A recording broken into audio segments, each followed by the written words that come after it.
sababa du jiraachise si'eebaan waamsise qilleensa rayyuu karaa baase malkaa eebbaatti wal yaase sababa du jiraachise si'eebaan waamsise galaana keessayyuu karaa baase malkaa eebbaatti wal yaase Waluyase galatatti waluyase ulfinatti waluyase dibatatti waluyase mul'atatti waluyase faarfannatti waluyase dibatatti waluyase galatatti waluyase mo'ichatti waluyase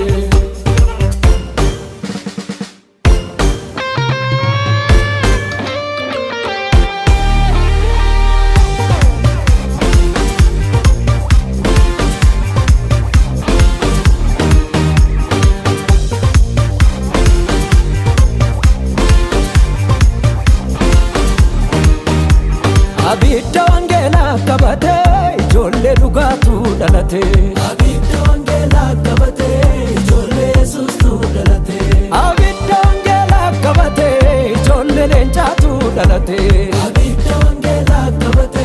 ijoollee Yesuustu dhalate Abidda wangeela qabate ijoollee ifaatu dhalate Abidda wangeela qabate ijoollee Yesuustu dhalate Abidda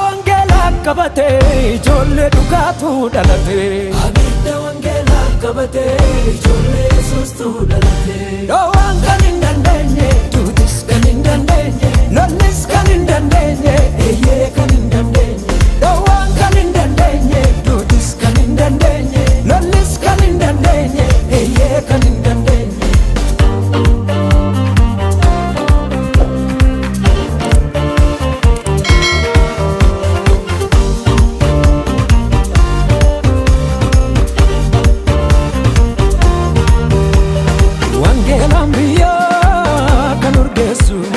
sammuu garboomee kan birmadoomsu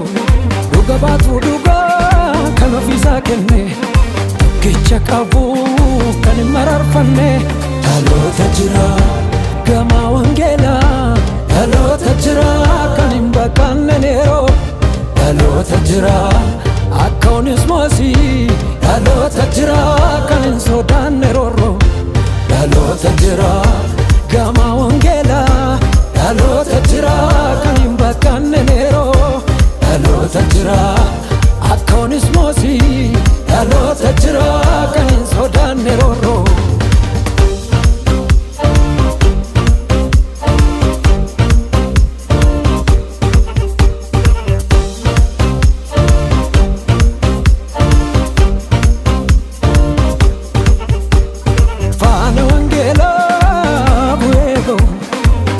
jireenyaa kan waliin gahu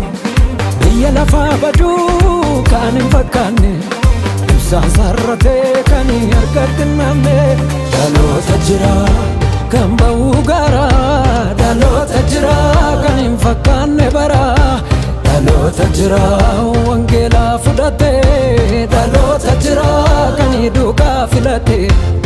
xinnaataa kan deemu akka Yohaannis